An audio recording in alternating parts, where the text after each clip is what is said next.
Now on 18 Eyewitness News. Bob Parker is focusing on Joanne Emerson's record in his challenge for Missouri's 8th U.S. congressional seat. Also, Ellington's new water well is expected to go online this week. Plus, improvements continue at Arcadia Valley's Whistle Stop Junction. All of these stories, and will there be pop-up thunderstorms this week? Coverage you can count on. This is 18 Eyewitness News. Hello, everybody. Thanks for joining us. I'm Fred Dawkins, and here are the top stories that we're working on for you at this hour. Republican candidate for Missouri's 8th U.S. Congressional District, Bob Parker, is challenging Joanne Emerson for the second time. In this election cycle, Parker is seeking support from local Tea Parties across southeast Missouri. But one nice thing about the Tea Party, they've given a platform for me to talk about small government and my ideas. And there's a lot of people that support the principles that the Tea Party that supports, but maybe not go to a rally or hold up a sign or those kinds of things. But there's a lot of support out there I found. I think it is going to have a big impact on the election. There's a lot of people out there that are dissatisfied with the size of government, the spending, the debt limit increases and the bailouts and on and on. And I think it's going to have a tremendous impact. As opposed to some of the personal attacks seen among the Republican presidential candidates, Parker says he has focused his criticism on Emerson's voting record.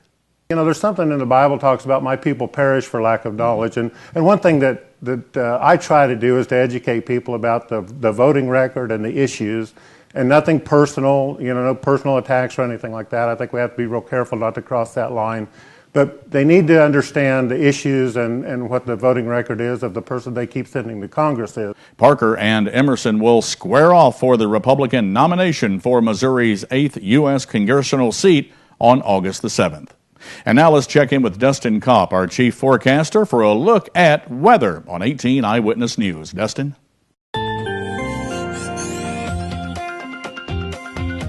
Good evening, Fred. Good evening, everybody. Temperatures right now, they're on the warm side. 74 in Festus, 75 in St. Genevieve, 78 in Cape Girardeau, and down in Poplar Bluff, 80 degrees. This evening, we're going to continue to see a chance of thunderstorms by 7 p.m., 72 degrees, 71 and cloudy by 9, and another chance of thunderstorms at 68 by midnight. As we head out to the bus stop in the morning, another chance of thunderstorms with a temperature around 65 degrees. It's going to be mild out there, but it could be on the wet side. I'll give you more details on your wet weather forecast, including some sunshine in the near future.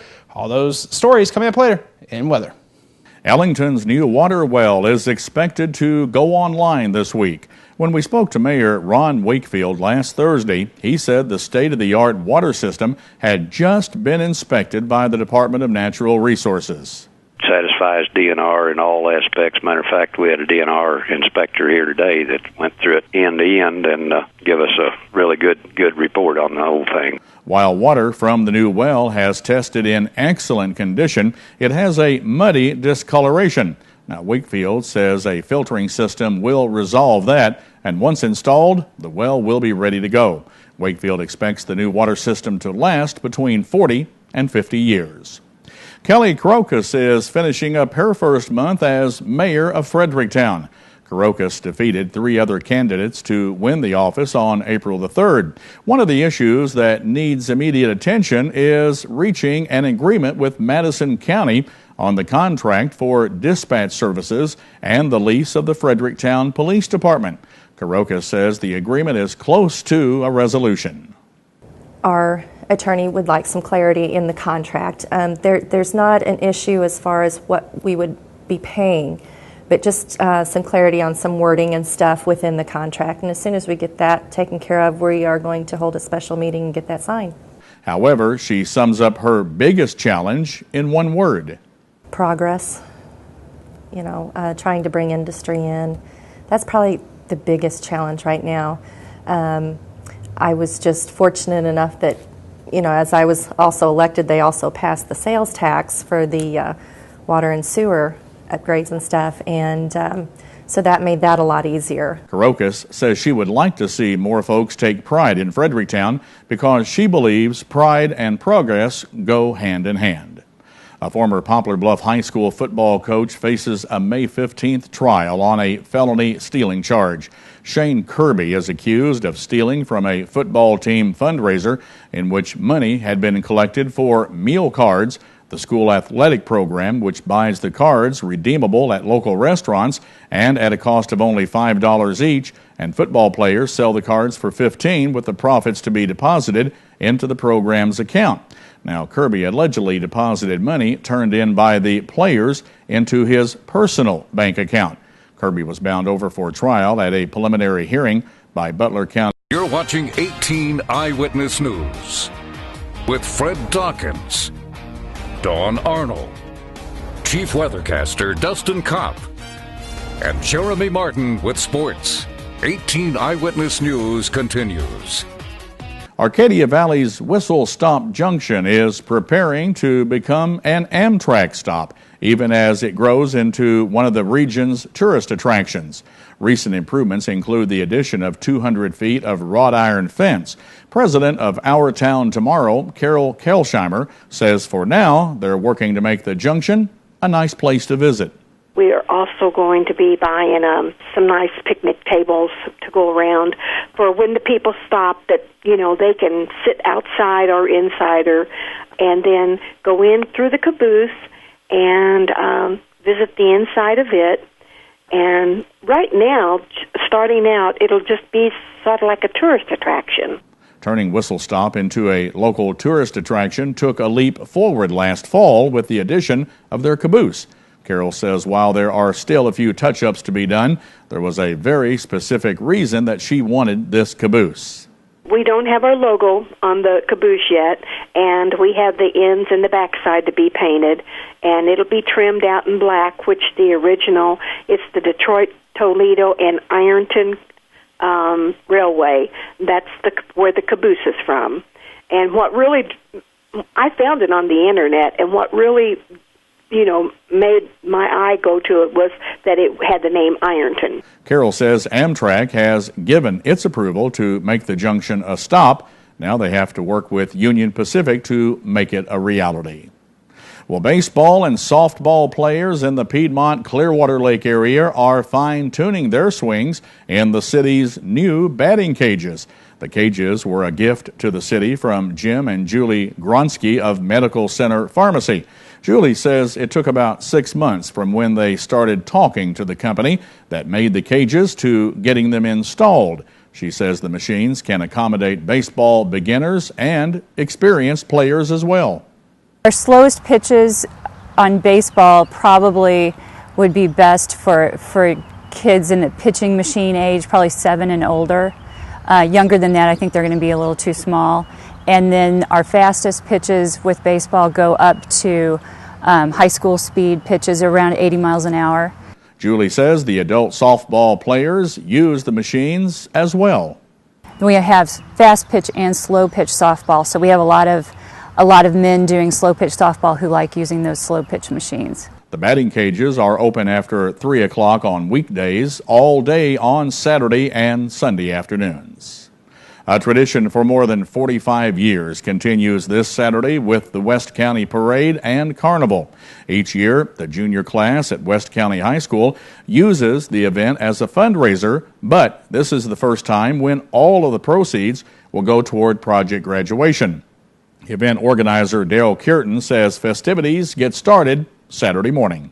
The booths will open at 8 o'clock on Saturday, May the 5th. Dinner will be served at 11 a.m. in the cafeteria of the gym. And the parade will start at 1 with games to follow shortly thereafter, probably 1:30, 1:45, the games will start. There will also be a silent auction, door prizes, and live entertainment. Now the highlight will be the crowning of the King and Queen. The West County Carnival will be held at the Middle School Gymnasium in Leadwood this Saturday. Now, here's your Storm Tracker 18 weather forecast with Chief Weathercaster Dustin Kopp.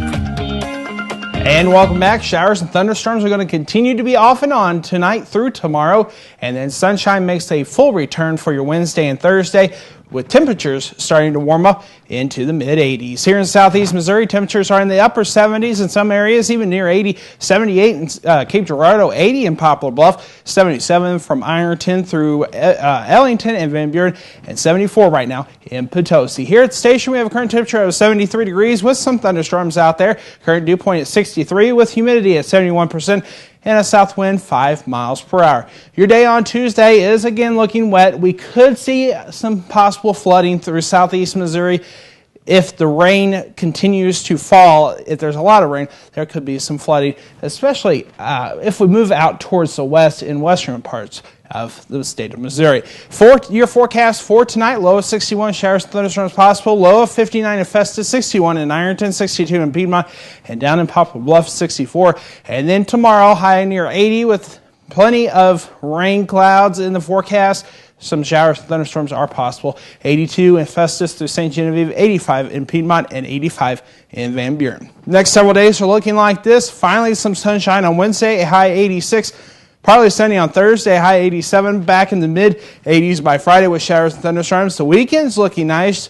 Plenty of sunshine, high 86 on Saturday, 87 on Sunday. And then on Monday, another round of possible thunderstorms with a high of 83 degrees. Another look at our weekend forecast here in southeast Missouri. Partly sunny skies on Saturday with a high of 86, low 65.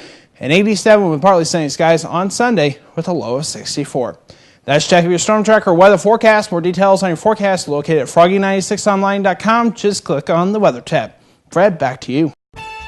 This is Sports Zone, only on 18 Eyewitness News with Jeremy Martin.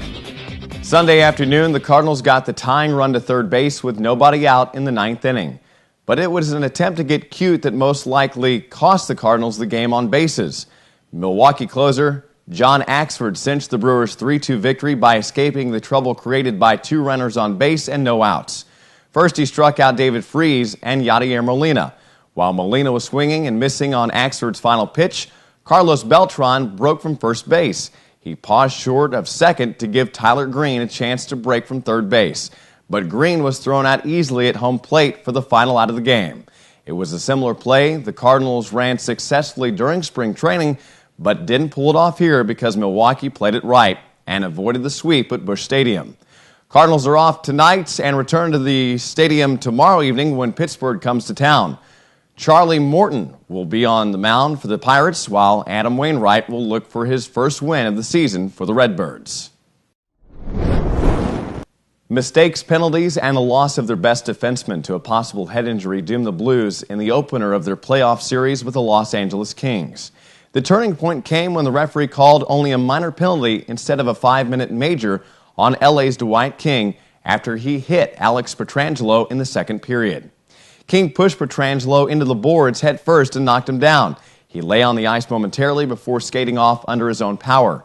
The defenseman returned to the game briefly on the power play, but then ushered himself to the locker room and didn't return. The club announced that he was being evaluated and was questionable to return. The penalty put the Blues on the power play, but the Kings took a 2-1 lead with its third shorthanded goal of the postseason. The Kings now hold a 2-1 lead in the best-of-7 series when it resumes tonight at Scott Trade Center in St. Louis. Although the Rams missed out on the more prominent wide receivers, Coach Jeff Fisher believes the additions of Brian Quick and Chris Givens will give quarterback Sam Bradford the targets he needs. Givens is expected to give the Rams the deep threat they've been missing the last few years. He was one of the fastest players at the NFL scouting combine. By contrast, Quick, a 6'3.5", 220 pounds, will give Bradford a big target to move the chains. Figuring on Danny Amendola working the slot, the power running of Steve Jackson, and the chance of pace work by speedy running back Isaiah Peed, and Fisher can see the makings of a productive offense. University of Missouri All-American tight end Michael Ignew is now a Miami Dolphin. Ignew, who ranked 9th all-time at Mizzou with 147 career receptions, was taken in the third round with the 78th pick overall in the draft. He becomes the 21st player under head coach Gary Pinkel to be drafted, including 13 in the last 5 years. Only former Mizzou legend and NFL Hall of Famer Kellen Winslow was taken higher in the draft at the tight end position. When he was drafted and selected 13th overall, in the 1979 draft by the San Diego Chargers. And we'll be back with today's Your Life segment right after this on 18 Eyewitness News. Do you see news happening in your neighborhood? Email us at news@kdkz.tv. Had some scattered showers and even a thunderstorm grace our area here this afternoon, but the forecast for tonight and tomorrow looks like what? Still looking at a chance of showers and thunderstorms throughout the evening hours into tomorrow. And the National Weather Service and Storm Prediction Center has actually put a chance of maybe some flooding over portions of Missouri if this rainfall comes in, and a lot of it comes in, like they're thinking possibly some flooding. But we'll keep you updated on that if that does occur. But for tonight, like I said, showers and thunderstorms are possible. Tomorrow, again, showers and thunderstorms are possible. And then we'll get a couple days of some nice weather, plenty of sunshine, and then a day of rain, and then a couple days of sunshine. But the weekend's looking nice. All right, that's what matters. Azalea Festival coming up this weekend, and I promised the board down there that we would have some good weather, so I hope we do. I'm trying. Thanks for joining us tonight, everybody. We'll see you later on with more, and then tomorrow morning at 6 a.m. for our early morning edition of 18 Eyewitness News. Have yourself a blessed evening, and God bless. Have a good night, everybody. Newswatch is next.